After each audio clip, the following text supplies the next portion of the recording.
Do you want to learn how to connect your Fuji camera to this or this? Stick around.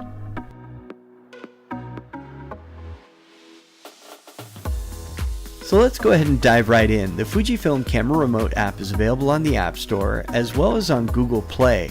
It's for both iOS and Android devices. I have iOS devices, so that's what I'm going to be talking about in this video.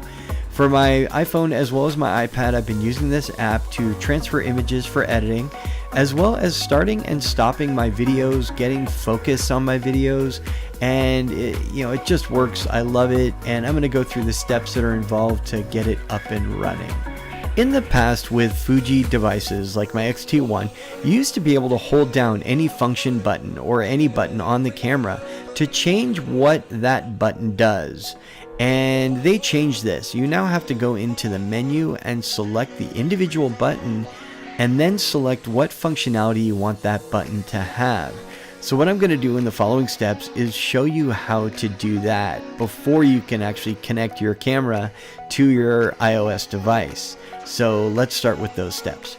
So the next thing you're going to do is going to grab your camera and you're going to go to the setup menu and you're going to click on button dial settings. When you click on that, it's going to take you to this other screen, which allows you to pick and choose which button you want to use for your Wi-Fi. I chose FN1, which is located at the top of the camera, and I chose wireless communication for that.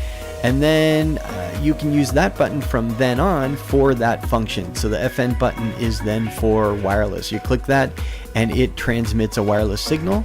You then connect to that on your iOS device.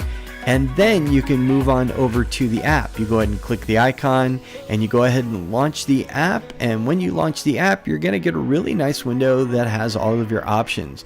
I use the remote control the most, so that's what I'm going to go over real quick here and show you how I jump into that and what I use it for. So I use it for focus control, and that's what that green box is.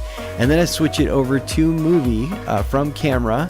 And you've got a red flashing light at the top that tells you when you're recording and how much time you have left. And you have some other functions as well. You can choose everything from your shutter speed to aperture.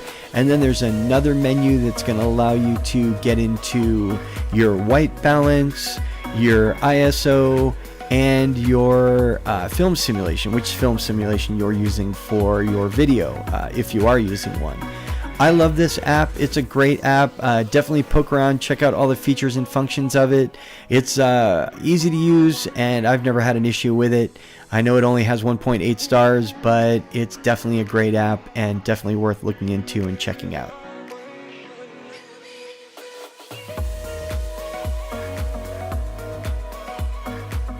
Hope you've enjoyed this tutorial and look forward to more to come. My name is John Weiberg with Photo48.com. You're never too old to start something new.